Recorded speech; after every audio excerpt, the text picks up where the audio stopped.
go. We want to factor these difference of squares. And the formula is something squared minus something else squared is going to always equal whatever was being squared plus whatever was being squared multiplied by this one here, what was being squared minus that one. So if I want to use this formula, one way is just to force this to look like a squared minus b squared. If I force that to happen, okay, what is being squared? In this one, it's just the x minus minus. Now, what times what is 9?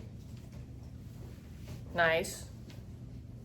So 3 squared. Now, do you see how the formula looks? X squared, a squared, minus minus, 3 squared, b squared. So now just fill it out.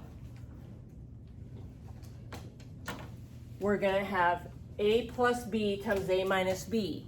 Well, for this one, that's going to be x plus 3 times x minus 3. And that's it. Okay, so let's do another one here. Let's rewrite it as a perfect square. So we're like, what times what is 25? So we got our 5 times 5.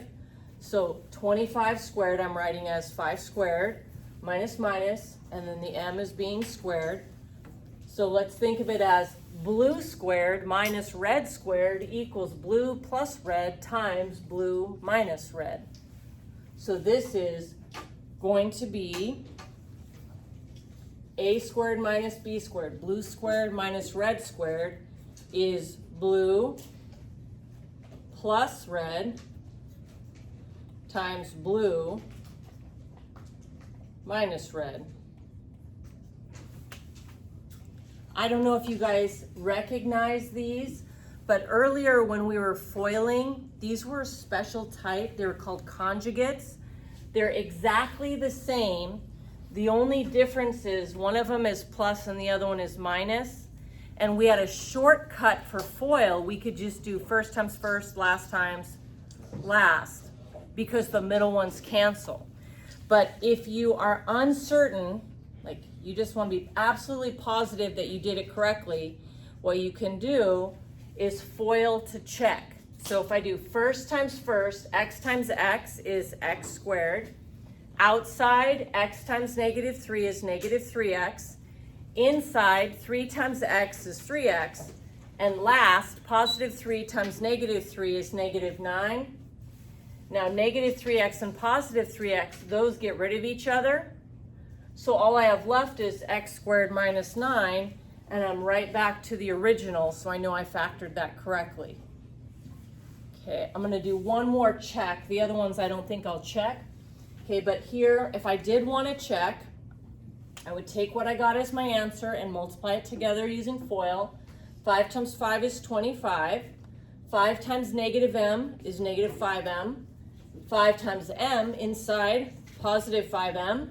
M times negative m, last times last, is going to be negative m squared.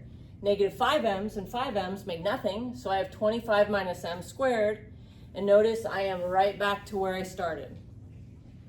Okay, so just one more to make sure you're okay here. So write it as what's being squared. So in this one, it's the y that's being squared minus 10 times 10 is 100. So my answer is going to be y plus 10 times y minus 10. Done.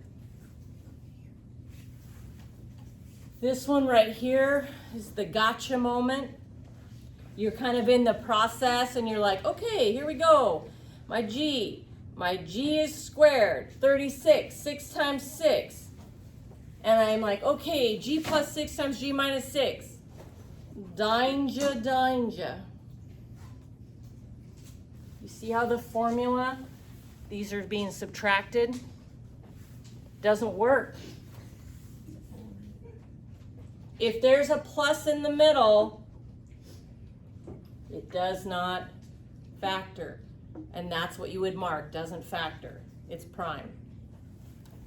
So be on the lookout for plus in the middle, and you'll know that